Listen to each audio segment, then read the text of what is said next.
All right, we're continuing here in slide number 24 of political thinking and political participation. My iPad actually filled up, its memory filled up. So in the middle of slide number 24, it just locked. So thank you, iPad. But anyway, I think you get the idea of cultural progressivism. It's the idea that truth is a process, reality is a process. There's nothing fixed, there's nothing permanent, so everything changes, including ethics, morality, human sexuality, definition of marriage, perhaps morals concerning what we do with a baby in a womb. I'm trying to think, other expressions of this, deal with like the other end of life, when you're dealing with euthanasia and things like that. Perhaps human life is not sacred and it changes based on the needs of society. Okay, and perhaps if people are not productive to society, perhaps their needs are secondary to more productive members of society. Okay, you can see where that would lead, but that's progressivism. Okay, so an example of an impulse towards progressivism. Going to slide number 25. This would be President. Well, this is Barack Obama before he was president. In his book, The Audacity of Hope, he's talking about the Constitution. Okay. He said, implicit in its structure, in the very idea of ordered liberty, was a rejection of absolute truth, the infallibility of any idea or any ideology or theology or ism, any tyrannical consistency that might lock future generations into a single unalterable course. So what's he saying there? Seeing in the Constitution, there's nothing fixed, there's nothing permanent. All of it can change. All of it can change. What's in the Constitution? Enumerated powers, separation of powers, limited government, Bill of Rights. Okay, in other words, in his statement, it's a pretty profound statement, but basically he reveals not just progressivism, but kind of a relativistic view of life, that nothing in there is fixed, nothing in there is permanent. It's manipulable by the people. So kind of interesting there. So if you go to, hang in here, I got to fix something on my slide. Sorry about that. Okay, so let's talk about, let's see, I'm going to skip that here. Sorry about that, you guys. You have to realize, as I did this, I realized I'm merging two different books into one, and I had to modify this on the fly, okay? So let's talk about worldview and rights, okay? If you go to slide number 26, okay? We're going to look at an impulse towards progressivism and an impulse towards orthodoxy, okay? We're going to look at Frank Goodnow, who is a progressive political theorist, and something he wrote called The American Conception of Liberty, okay? He embraces progressivism, this impulse towards progressivism. Are there other progressive politicians? Sure there are. Woodrow Wilson, Teddy Roosevelt, Franklin Delano Roosevelt, Barack Obama, Hillary Clinton, Alexandria Ocasio-Cortez, Bernie Sanders. Okay, these would be examples of individuals that are progressive in their thinking.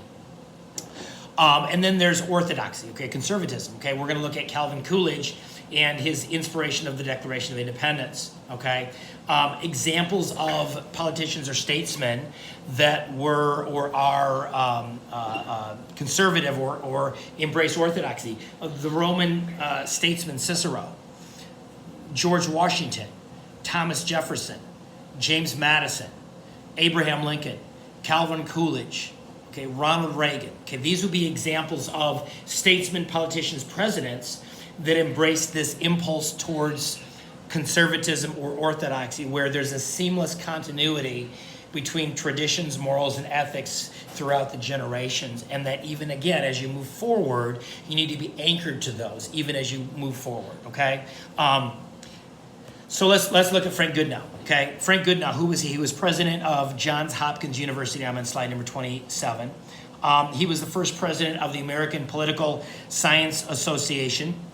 He pioneered the idea that separating politics from administration was the key to progress, okay? And so here's one of his writings called The American Conception of Liberty, and I'm on slide number 28, okay? The end of the 18th century was marked by the formulation and general acceptance by thinking men in Europe of a political philosophy which laid great emphasis on individual private rights. Man was by this philosophy conceived of as endowed at the time of his birth with certain inalienable rights. Thus, Rousseau, in his social contract, treated man as primarily an individual and only secondarily as a member of human society. Society itself was regarded as based upon a contract between individuals by whose union it was formed. At that time of making this contract, these individuals were deemed to have reserved certain rights spoken of as natural rights. These rights could be neither taken away nor be limited without the consent of the individual affected. Such a theory, of course, has no historical justification. Again, he's revealing his progressivism. He's revealing his reliance upon historicism and historical progress. That, listen, this idea of natural rights that are fixed and permanent and government must recognize these individual rights, that's not permanent. Okay, there's no historical justification for that. It doesn't apply to today. That is a current argument of progressives. The principles of the founding do not apply to today. So if you go to the next slide there, that would be slide number 29, okay? Going on here. So the political philosophy of the 18th century, again, this is the time of the founding, was formulated before the announcement and acceptance of the theory of evolutionary development. The natural rights doctrine presupposed almost that society was static or stationary rather than dynamic or progressive in character.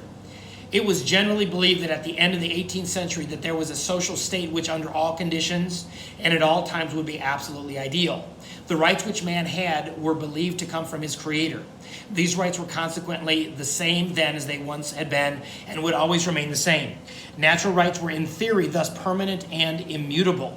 Natural rights were in theory just permanent and immutable. Natural rights being conceived of as eternal and immutable. The theory of natural rights did not permit of their amendment in view of a change in conditions. Okay, so again, he's believing that these principles need to change. A modern society warrants a different conception of government and a different conception of rights. And what he's going to argue for is a conception of rights that come from government. In other words, rights do not come from God or are inalienable, and they don't pre-exist government. But rights are granted by government. So here's his punchline, okay? Slide number 31. So in a word, man is regarded now throughout Europe primarily to the view expressed by Rousseau as primarily a member of society and secondarily as an individual. The rights which he possesses are, it is believed, conferred upon him not by his creator, but rather by the society to which he belongs. What they are is to be determined by the legislative authority in view of the needs of that society. Social expediency, rather than natural right, is thus to determine the sphere of individual freedom of action. So rights are conferred by government. Social expediency, what is expedient for society, the collective, not the individual. Okay, that's very much a progressive viewpoint. Think of the Green New Deal espoused by Alexandria Ocasio-Cortez. This idea that we need to perhaps pull from various sectors of society and redistribute wealth so that we can have green energy throughout the nation. Okay, that's a very much a progressive viewpoint. Again, what about my personal property rights? What about my rights to my personal property, like my money? Okay, according to progressivism, your money is not so much it's not for your personal use so much as for the collective, for social expediency.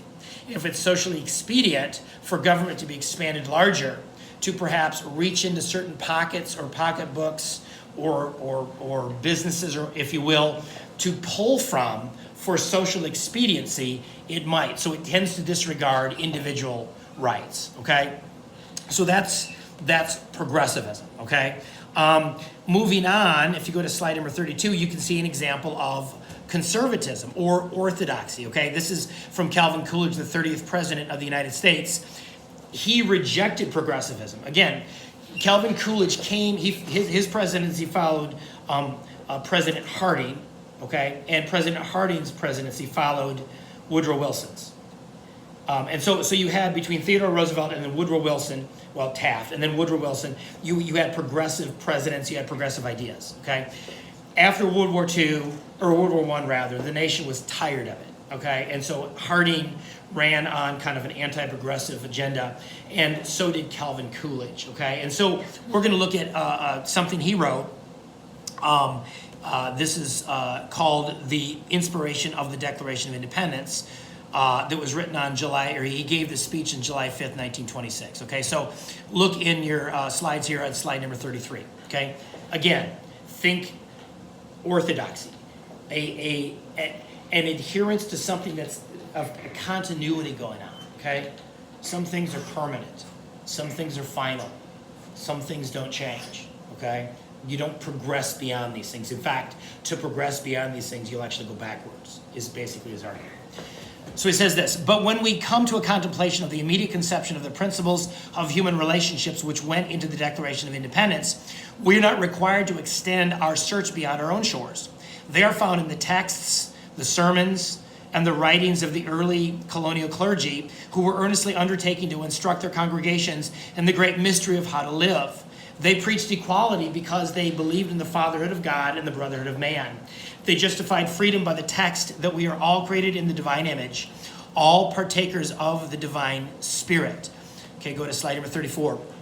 It is often asserted that the world has made a great deal of progress since 1776, that we have had new thoughts and new experiences which have given us a great advance over the people of that day, and that we may therefore very well discard their conclusions for something more modern. But that reasoning cannot be applied to this great charter. If all men are created equal, that is final.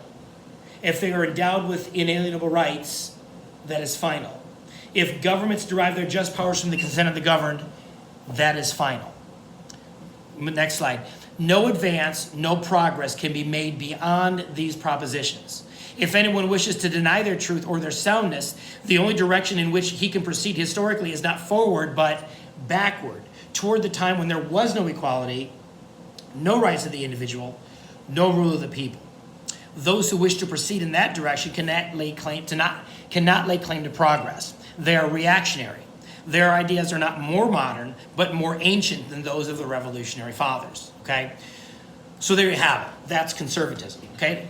That's orthodoxy. And let me say something about this, because many students, when they write their discussion posts about this, or when they take exams, they'll say, well, progressives want basically progress, obviously. They want things to get better.